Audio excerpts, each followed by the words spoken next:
All right, so, I haven't talked about the Pro Wrestling Guerrilla product in quite some time. Last year around Battle Los Angeles, I was really, happy with the way that tournament went. It was one of those shows that really got people, pumped up. But, I feel like since then, and even looking back at 2013 as a whole, I felt like it was one of the, probably the worst year PWG had probably since 2008. I think they suffered with the loss of El Generico and even, Davey stepping aside and a whole bunch of other guys leaving. It opened the door up for Dragon Gate USA to come in and steal the show on several shows. Now I don't want to discredit the Dragon Gate guys at all. I feel like they've been tremendous as far as their athleticism and their efforts go. It's been pretty awesome what they've contributed. But there's just a little bit of there's a lot of flaws that PWG has. I just find it really tough to get into the product recently. I feel like we're seeing a lot of the same stuff. You're seeing a lot of talent thrown on each show to jam up the card. A lot of the same tag matches, 3-on-3, maybe Ricochet, AR Fox, Rich Swan versus the Young Bucks and Kevin Steen. I felt like we've seen a lot of that stuff.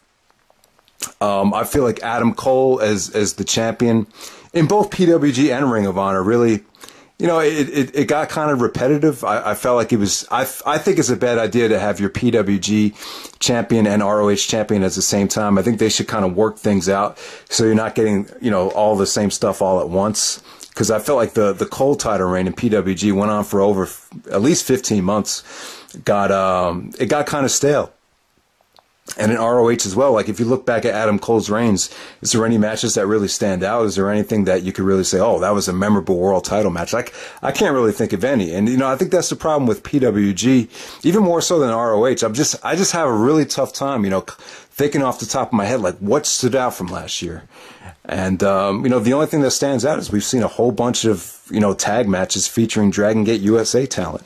Now, I'm not trying to discredit the Dragon Gate USA guys. Their efforts have been, amazing, like I said. But I don't know. I think it's time for a change. I think, I don't know, even with the location, I wouldn't mind, seeing them try to, experiment with different venues. I think for Bola, I really think they need to try to move it into a different venue. And with Battle Los Angeles, I think this is a great move to have it 3 nights.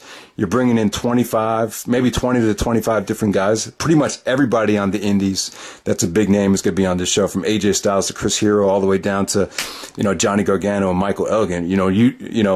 Everybody, even young and up and coming stars that we've seen and evolve that really haven't had a chance to shine. So you're gonna get a little bit of everything on Battle Los Angeles, and I'm happy about that. I think it's good. I think that's what they need. I think they need serious. And that's the other thing. I think the commentary and the overall product needs to feel more serious. I think the championship needs to feel more important. Matches need to have more direction. And I think with Bola, we're going to get that. We're going to get serious one-on-one dream matches that people want to see. So hopefully Battle Los Angeles turns out to be an awesome tournament of wrestling.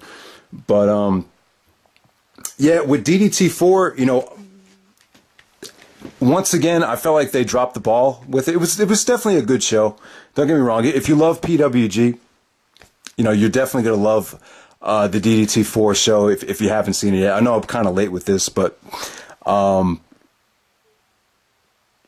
yeah, to me, All-Star Weekend 10 at the end of 2013, definitely, it was a great 2 nights of wrestling, but at the same time, like I said, it's just nothing was really memorable from those shows. Like, if you ask me what stood out, I can't really tell you anything that stood out. Maybe Davies' farewell matches were the highlights of both shows, but I'd really have to go back and watch those shows thoroughly just to let you know what really stood out. But with DDT4, I'm a big fan of DDT4. They've had some killer shows, 2009 and 2009, 2010, and 2011. Those 3 shows. If you want to see great tag team tournament wrestling, those are it. You pretty much they stack those shows with some awesome tag team dream matches that you never thought you would see. But the last couple of years, last year and this year, I feel like they could do a better job with bringing in better tag teams. So with this show, we had the Best Friends, Chucky Taylor and Trent Beretta, the Rockness Monsters, PPRay, Unbreakable Fucking Machines, Candice, LeRae, Joey Ryan, Adam Cole and Kevin Steen, ACH and AR Fox, and the Inner City Machine Gun. Now, I don't know, this lineup here, I think it could have been a lot better. You put Hero, Gargano, O'Reilly, and Younger some of the best wrestlers on the roster. They stuck in a #1 contenders match. So I definitely think that hurt the tournament. The Young Bucks were finally not a part of this tournament. You know, I'm so sick of the Young Bucks winning every DDT4. So I didn't mind them. I didn't mind the fact that they weren't in this tournament, but I don't know, man. If I'm PWG, I think they could, and I understand the Indies don't have the depth that they had in 2011 when you could bring in the Kings of Wrestling and the American Wolves and, you know, Kevin Steen and Akira Tozawa. God, that show is stacked. But this one, I don't know. I just felt like the first round matches were way too predictable. Like the first 2 matches to me, they just felt like squash matches, to be honest with you. The Candice LeRae, Joey Ryan team, I like Candice LeRae. They're going to put Candice LeRae and Joey Ryan in a guerrilla warfare match against the Young Bucks in the next PWG anniversary show. And I like Candice LeRae. She's a catch because she's good looking, she's pretty hot, she's got a good personality, and she can wrestle, and she's willing to take bumps. And it's something refreshing there. So I like the fact that Candice LeRae is involved with you know, the main eventers like Adam Cole and the Young Bucks and Kevin Steen. I like that. You know, the first round match that stole the show, it's another Dragon Gate match. You're putting ACH and AR Fox against the Inner City Machine Guns. The first time I saw this, I was kind of bored by it. I just thought the spots, it just felt like your typical, you know, DGUSA, you know, spot match, you know, more spots, more spots, and more spots. But, you know, I watched it again. I just wanted to give him more of an accurate, you know, thoughts on it. And, you know, it was good. Don't get me wrong. I mean, great athleticism. Both teams worked their asses off. You had some vicious bumps, you know, Death Valley drivers, you know, AR Fox with his suicidal, you know, tope. I really loved the interaction between ACH and Rich Swan. You know, the 2 black guys, you know, similar in height and weight and how they look, very athletic. You know, you know, in pro wrestling, I just feel like this. I feel like you don't really get a lot of, you know, you experiment with different things that often you see a lot of repetitiveness, but, you know, very rarely will you get to see, you know, 2, you know, black guys that look alike and have the same moveset and all that stuff. And to see them just interact here, I thought it was, I just thought it was pretty entertaining, and definitely stole the show in the first round of the tournament. So then we had our first non-singles match. We had Tomamaso Ciampa versus Adam Thornstowe from Southern California. He's like a chubby, you know, he's kind of, you know, kind of stocky. I wouldn't say chubby. You know, a lot of tattoos. Has a different look. You know, this wasn't really a squash match for Ciampa, but Adam Thornstowe is very talented. What I've heard, this wasn't really a great showcase from him. He's one of the better local California wrestlers that really hasn't had a chance to shine. So I don't think I saw his name on the BOLA list, but I think that's what PWG needs to do. Experiment with, you know, different guys that we haven't seen before that are hungry, that want to make a name for themselves. As far as the second round matches go, you had the Best Friends.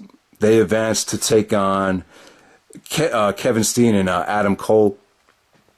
This was really intense at first. You know, just it felt like a war. There was a lot of vicious, you know, stuff going on outside the ring by the announcers table. I think Trevor actually took a nasty chair bump into the crowd. But Candice LeRae came out. Candice LeRae wanted to get her revenge on Adam Cole.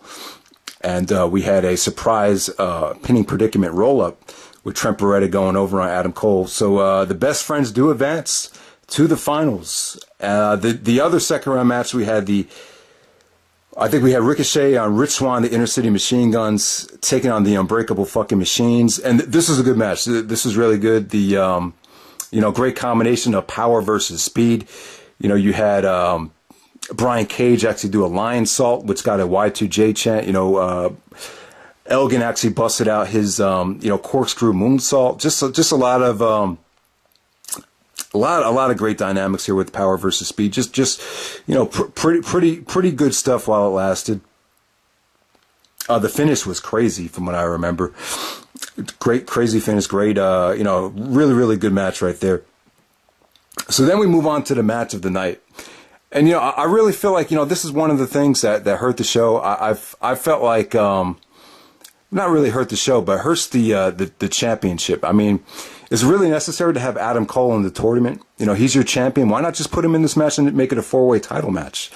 I just think that would have been a better option. But make no mistake about it, this is by far the match of the night. I love this match. And this is what PWG needs to do more of. Important matches. It was for the #1 contendership. Chris Hero versus Johnny Gokano versus Kyle O'Reilly versus Drake Younger. Now, some of the stuff in the match I didn't really care for. I didn't care for the, you know, they were all kind of locking each other up, trying to do submissions to each other at the same time. You know, but, you know, the more you think about it, it did make sense within the context of the match. They tried to make this as realistic as possible without it feeling too spotty. And, you know, it was great, man. Just a lot of stiff strikes from everybody, a lot of, you know, backdrop drivers. O'Reilly did some nasty regal plexes. Drake Younger brought his, he's really hit his niche. He's, you know, he's not really just a hardcore wrestler anymore. He's slimmed down, and he's this guy that really, you know, he has this smash mouth strong style, and he just puts his body on the line, and, you know, he's got great strength for somebody his size, and he actually went over here. But definitely O'Reilly, once again, just another show-stealing performance from him. Gargano looked great, and Hero, you know, he hasn't, I don't know, Hero really hasn't missed a step since he's been back on the indies. I think guys like Hero and Danielson, because they're so experienced going all over the world, I just think they, you know, the transition from going, you know, from the WWE back to the indies, it seems pretty more natural for guys like him than it did for a guy like Brian Kendrick, for instance. But let's get down to the finals. We have the Inner City Machine Guns, who were, you know, obviously they were exhausted by this point, taking on the best friends of Chucky Taylor and Trent Beretta. I like this match. It was short. It was balls to the wall. You know, just a solid 10 minutes of aggressive, you know, fun action here. I will say this, you know, the best friends going over, it just didn't seem like they deserved to win the tournament. You know, you've seen so many teams that have busted their ass and wrestled, you know, 3 different matches, all grueling matches. Like, none of their matches felt like they really worked that hard for it. They just felt like regular, you know, 10-minute matches where, you know, it just didn't feel like it was a very hard-fought victory for them.